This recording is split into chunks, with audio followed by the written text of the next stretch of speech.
بالقرآن نور قلبي بالقرآن واغفر ذنبي واستر عيبي يا رحمن. الرحمن الرحیم. بسم اللہ یہ دو الفاظ نہیں بلکہ 3 لفظوں کا مرکب ہے. ایک با کا حرف ہے، دوسرا اسم کا لفظ ہے اور تیسرا اللہ کا لفظ ہے. بسم اللہ میں حرف بی جو ہے یعنی با، اس کے 3 معنی ہو سکتی ہیں. ان میں سے ہر ایک معنی اپنی جگہ کے لحاظ سے مناسب اور موزوں ہے.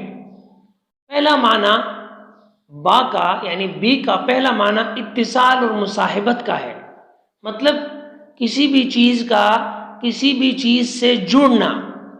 اس لحاظ سے ہم یہ کہہ سکتے ہیں کہ بسم اللہ یعنی اللہ کے نام کے ساتھ.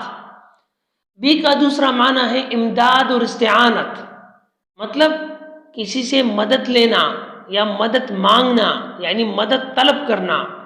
اس لحاظ سے ہم یہ کہہ سکتے ہیں کہ بسم اللہ یعنی اللہ کے نام کی مدد سے.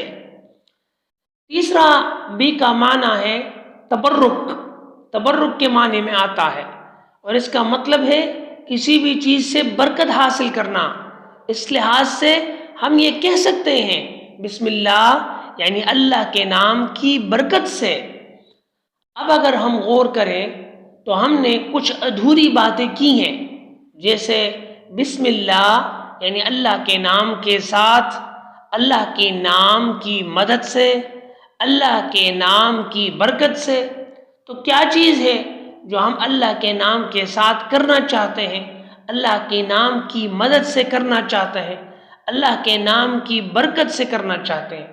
عربی زبان کے لحاظ سے یہاں کسی کام کا تذکرہ نہیں ہوا. مثلا شروع کرتا ہوں اللہ کے نام کے ساتھ، اور شروع کرنا ایک کام ہے، فعل ہے، کیونکہ حقیقت میں شروع اسم اللہ سے ہو. شروع اسم اللہ یعنی اللہ کے نام سے شروع ہو، یعنی شروع کرنا جو کہ ایک کام ہے جس کا ذکر نہیں کیا گیا. اور اسی طرح بی اور سین کے درمیان الف کو ہٹایا گیا. الف کو ہٹایا ہے. عربی میں آپ دیکھیں اصل میں ہے بسم اللہ، کیونکہ اصل میں بسم اللہ اس طرح ہے جس طرح میں نے ابھی کہا بسم اللہ، بی اور سین کے درمیان الف ہے، اور یہ اس طرح کہا جاتا ہے بسم اللہ ابدا یعنی اللہ کے نام سے شروع کرتا ہوں. بسم اللہ ابتدائی یعنی اللہ کے نام کے ساتھ میری شروعات ہے. یا اس طرح ہے ابتدائی بسم اللہ یعنی میری شروعات اللہ کے نام سے ہے. اور بسم اللہ عربی رسم الخط یعنی لکھنے کے سٹائل کے مطابق حرف با حمزہ کے ساتھ ملا کر لکھنا چاہیے تھا اور لفظ اسم الگ لکھنا چاہیے تھا، جو اس طرح لکھی جاتی ہے یعنی بسم اللہ. بی اور الف کے بی اور سین کے درمیان الف ہے، بسم اللہ. مگر مصحف عثمانی کے رسم الخط میں حمزہ کو ہٹا کر ڈائریکٹ بی اور سین کو ساتھ ملا کر شامل کر دیا بسم. اور اس طرح با کا اللہ کے نام سے پہلے آنا یہ عربی کے لحاظ سے بہت ضروری تھا. اسی وجہ سے یہ شروع اللہ کے نام سے ہو جائے اور کوئی چیز اللہ کے نام سے پہلے نہ آئے. اسی لیے قرآن پاک کی دوسری جگہوں پر یہ حرف الف نہیں ہٹایا گیا. اگر آپ قرآن پاک دیکھیں تو یہ صرف بسم اللہ کی خصوصیت ہے کہ جس میں الف کو ہٹایا گیا ہے. باقی قرآن پاک میں ایسا نہیں ہے حرف با کو سین کے ساتھ ملا دیا گیا ہو. آپ اگر دیکھیں حرف با اور سین کے ساتھ نہیں ملایا بلکہ بیچ میں الف کا تذکرہ موجود ہے. اللہ تبارک تعالیٰ کا ارشاد ہے وَقَالَ ارْكَبُوا فِيهَا بسم اللہ مجرها ومرساها. اور اسی طرح دوسری جگہ پر ہے اقرأ بسم ربک الذی خلق. تو بسم کے درمیان بی اور سین کے درمیان الف موجود ہے. اب یہ تو ہوا بسم اللہ کی بات ہوئی، یہ بی کی بات ہوئی. بی جو ہم نے ابھی تک آپ کو کہا کہ اس کی 3 معنی ہیں. اسم کا کیا معنی ہے؟ اسم اردو میں نام، انگریزی میں ناؤن کو کہتے ہیں.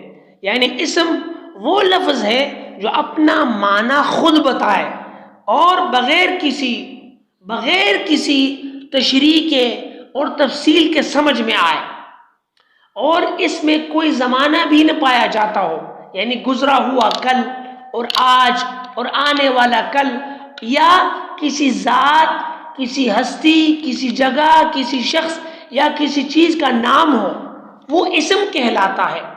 بات سمجھ میں آ گئی؟ اسم کے دو معنی ہیں۔ اسم سمو سے ہے، یعنی رفعت اور بلندی، اور اسم سمہ سے ہے، یعنی علامت، کیونکہ یہ نام اس کے لیے ایک علامت اور نشانی ہوتی ہے جس کا یہ نام ہوتا ہے۔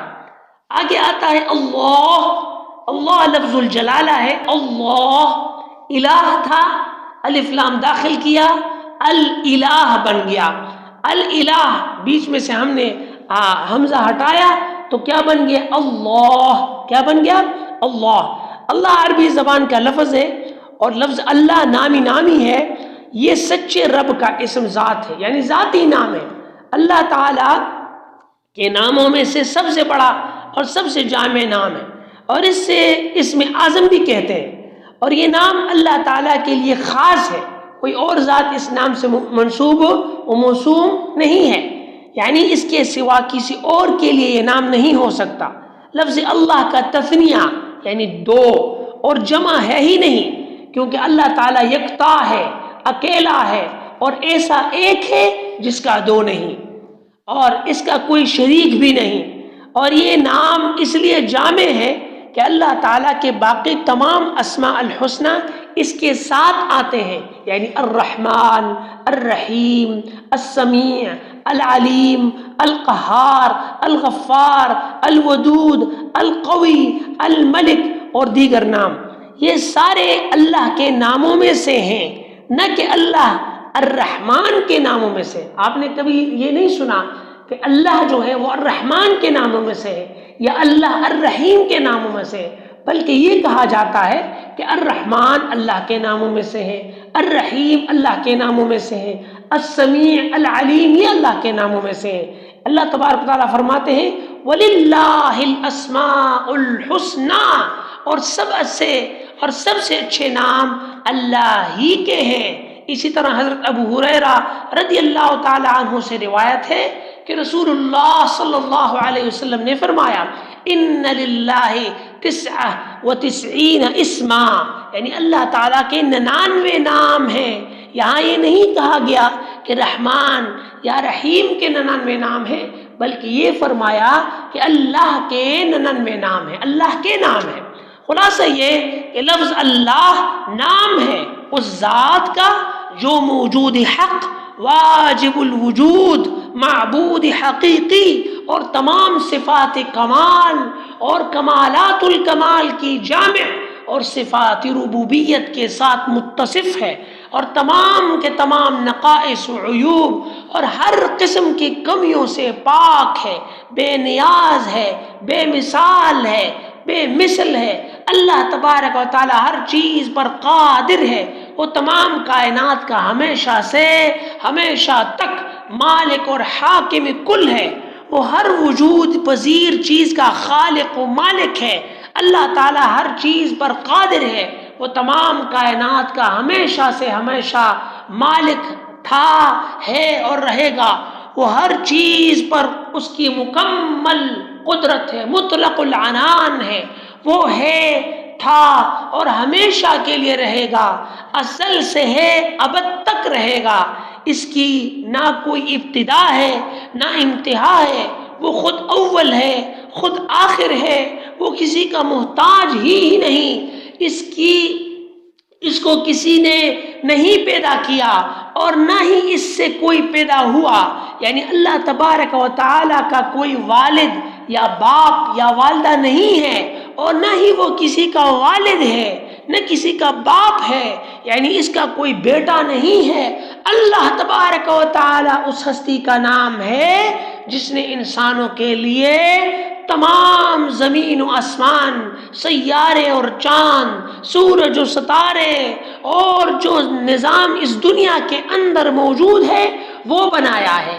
کائنات کا نظام نہایت ہی عجیب و غریب اور محیر العقول نظام ہے، اور اس نظام کے ساتھ وہ اسرار تک، اس نظام کے ساتھ یہ جو حقائق و اسرار اس نظام کے ساتھ منسلک ہیں، دنیا کی عقلیں ابھی تک اس تک نہیں پہنچ سکتی اور نہ ہی پہنچ سکیں گی، کیونکہ انسان میں یہ طاقت موجود ہی نہیں ہے، یہ سافٹ ویئر انسان کے اندر رکھا ہی نہیں گیا ہے۔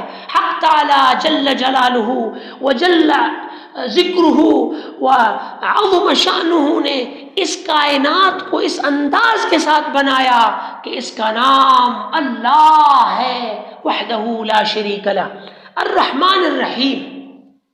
دیکھیں الرحمن الرحیم میں تفسیر سے جانے سے پہلے ایک نقطہ بہت ضروری اور اہم ہے، وہ بیان کرنا انتہائی ضروری سمجھتا ہوں، کیونکہ بعض ناواقف مفسرین الرحمن کے معنی میں کہتے ہیں کہ خدا کی رحمت اور مہربانی اپنی مخلوق پر اتنی زیادہ ہے، اس قدر وسیع ہے، ایسی بے حد حساب ہے کہ اس کا بیان بڑے سے بڑا لفظ بول کر بھی جی نہیں بھرتا، اس لیے کہ اس کی فراوانی کا حق ادا کرنے کے لیے پھر رحیم کا لفظ مزید استعمال کیا گیا۔ یعنی یہ کسی انسان کا کلام ہے معاذ اللہ، جس میں ایک لفظ کی کمی کو پورا کرنے کے لیے دوسرے لفظ کا مزید اضافہ کرنا پڑا، اور اگر یہ اللہ کا کلام ہے تو پھر یہ مطلب ہوا کہ اللہ تبارک و تعالیٰ کی رحمت و مہربانی کا بیان الرحمن کے لفظ سے کرنے کے بعد اللہ تبارک و تعالیٰ کو معاذ اللہ کمی محسوس ہوتی ہے، معاذ اللہ، سمجھ رہے ہیں نا؟ یعنی اللہ تعالیٰ کو کمی محسوس ہوئی معاذ اللہ، کیونکہ کلام اسی کا ہے۔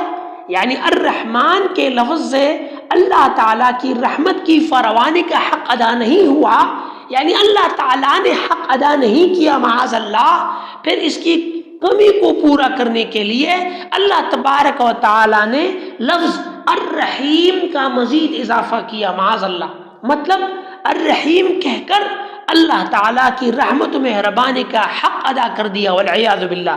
یہ تفسیر ایک بیوقوف اور لا علم اور عربی سے ناآشنا ہی کر سکتا ہے، یا کوئی منافق جو قرآن پاک کو اس کی تشریح کے ذریعے سے بدلنا چاہتا ہے۔ اس قسم کی تفسیر قرآن پاک میں سراسر معنوی تحریف ہے۔ یاد رکھیں الرحمن اللہ تعالیٰ کی صفت ہے اور الرحیم بھی اللہ تعالیٰ کی صفت ہے، یہ دونوں الگ الگ صفات ہیں، اور یہاں یہ دونوں صفات ایک دوسرے کو مکمل کرنے کے لیے نہیں جوڑے گئے، بلکہ یہ اللہ تعالیٰ کے صفات ہیں جو رحمت عامہ و رحمت تامہ و خاصہ کو ظاہر کرتی ہیں۔ اللہ رب العزت کی صفات عالیہ میں ایک بہت نمایاں صفت اللہ کی شان رحمت ہے، الرحمن الرحیم، یہ دونوں اللہ تعالیٰ کی صفات ہیں، یہ دونوں الفاظ رحمت سے نکلے ہیں، اور ان میں مبالغہ کا معنی ہے، رحمان میں رحیم سے زیادہ مبالغہ ہے، رحمان سے مراد دنیا و آخرت میں رحم کرنے والا، اور رحیم سے مراد آخرت میں رحم کرنے والا ہے۔ اللہ تعالیٰ نے اپنی طرف رحمت کی نسبت کی ہے اور اپنی رحمت کی وسعت کو بیان فرمایا ہے۔ ارشاد باری تعالیٰ ہے کتب ربکم علی نفسہ الرحمہ، یعنی تمہارے رب نے اپنے اوپر رحمت کا معاملہ لازم کر لیا ہے۔ اس طرح دوسری جگہ پر ارشاد فرمایا ورحمتی وسعت کل شیء، میری رحمت ہر چیز کو محیط ہے۔ فرمایا ربکم ذو رحمت واسعہ، تمہارا رب بڑی وسعت رحمت، وسیع رحمت کا مالک ہے۔ اور دوسری جگہ پر فرمایا وَرَبُّكَ الْغَفُورُ ذُو الرَّحْمَةِ، تمہارا رب بہت بخشنے والا، بڑی رحمت والا ہے۔ فرشتوں کا یہ قول بھی قرآن پاک میں مذکور ہے، رَبَّنَا وَسِعْتَ كُلَّ شَيْءٍ رَحْمَةً وَعِلْمًا، اے ہمارے رب تیری رحمت اور علم ہر چیز پر بھاری ہے۔ اس طرح خاتم الانبیاء والمرسلین صلی اللہ علیہ وآلہ وسلم کا ارشاد ہے، اللہ نے لوح محفوظ میں لکھ دیا ہے ان رحمتی تغلب غضبی، میری رحمت میرے غضب پر غالب رہتی ہے۔ اور دوسری جگہ ہے سبقت رحمتی غضبی، یعنی میری رحمت میری غضب پر مقدم رہتی ہے۔ اسی طرح مختلف احادیث میں صراحت ملتی ہے کہ اللہ تبارک و تعالیٰ نے اپنی رحمت کے 100 حصے فرمائے ہیں، اس میں 99 حصے اپنے پاس عالم آخرت کے لیے روک لیے ہیں، اور ایک حصہ دنیا میں بھیج دیا۔ انسانوں، جنوں، حیوانات میں باہم جو محبت، تعلق اور انس پایا جاتا ہے وہ اسی ایک حصے رحمت کا اثر ہے۔ اللہ تعالیٰ نے اپنی شان رحمت اس طرح دکھائی کہ اس نے اپنے احکام سے بغاوت کرنے والوں اور گنہگاروں کو توبہ و استغفار اور اپنی طرف لوٹنے کا حکم دیتے ہوئے ان کو نا امید ہونے سے نکالا ہے اور اپنی رحمت کی امیدوں سے وابستہ کیا۔ اللہ تبارک و تعالیٰ فرماتے ہیں یا عبادی الذین اسرفوا علی انفسہم لا تقنطوا من رحمت اللہ ان اللہ یغفر الذنوب جميعا انہ هو الغفور الرحیم۔ اے میرے وہ بندو جنہوں نے اپنی جانوں پر زیادتی کر رکھی ہے، اللہ کی رحمت سے مایوس نہ ہو، یقین جانو اللہ سارے گناہوں کو معاف کر دیتا ہے، انہ هو الغفور الرحیم، یقیناً وہ بہت بخشنے والا بڑا مہربان ہے۔ اور دوسری جگہ فرمایا لا تیأسوا من روح اللہ، یعنی تم اللہ کی رحمت سے نا امید مت ہو جاؤ۔ رحمان کی تفسیر اگر ہم کریں، رحمان کے معنی ہے بے حد مہربان اور سب پر مہربان، یعنی الرحمہ الشاملہ لکل شیء، مطلب وہ رحمت جس میں سب کے سب شامل ہو۔ مطلب یہ کہ اللہ تعالیٰ وہ ذات ہے جس کی رحمت ساری عالم اور ساری کائنات اور تمام مخلوقات، انسان، جنات، جانور، جمادات وغیرہ، یعنی جو کچھ پیدا ہوا اور جو کچھ ابھی ہے اور جو کچھ پیدا ہوگا، سب پر اللہ کی رحمت حاوی اور شامل ہے۔ الغرض اس کی رحمت سے عالم کی کوئی چیز خالی نہیں۔ قرآن میں مستقل ایک سورت ہے، سورہ الرحمن کے نام سے ہے، جسے قرآن کی زینت قرار دیا گیا ہے۔ اس کا آغاز بھی صفت الرحمن کے ذکر سے ہوا ہے، اور پوری سورت اگر آپ مطالعہ کریں اول سے آخر تک اسی صفت کے ثمرات اور نمونوں کا بیان ہے۔ اس میں لفظ رحمان اللہ تعالیٰ کی ذات اقدس کے ساتھ خاص ہے، کسی مخلوق کو رحمان کہنا ہرگز جائز نہیں، کیونکہ اللہ تعالیٰ کے سوا کوئی اور بھی ایسا نہیں ہو سکتا جس کی رحمت سے عالم کی کوئی چیز خالی ہو، اور غیر اللہ کی جانب سے سب کے ساتھ رحمت کا معاملہ کرنے کا تصور کیسے ہو سکتا ہے؟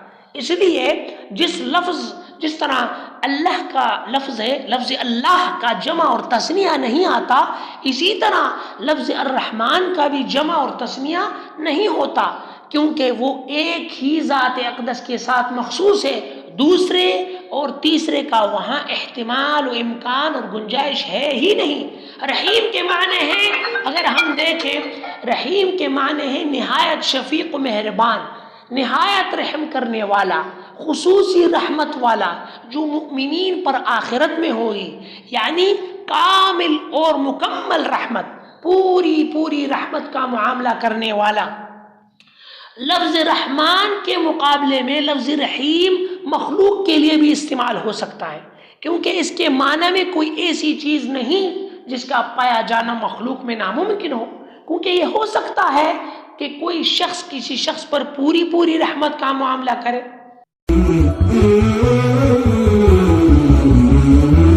بالقرآن نور قلبي بالقرآن واغفر ذنبي واستر عيبي يا رحمن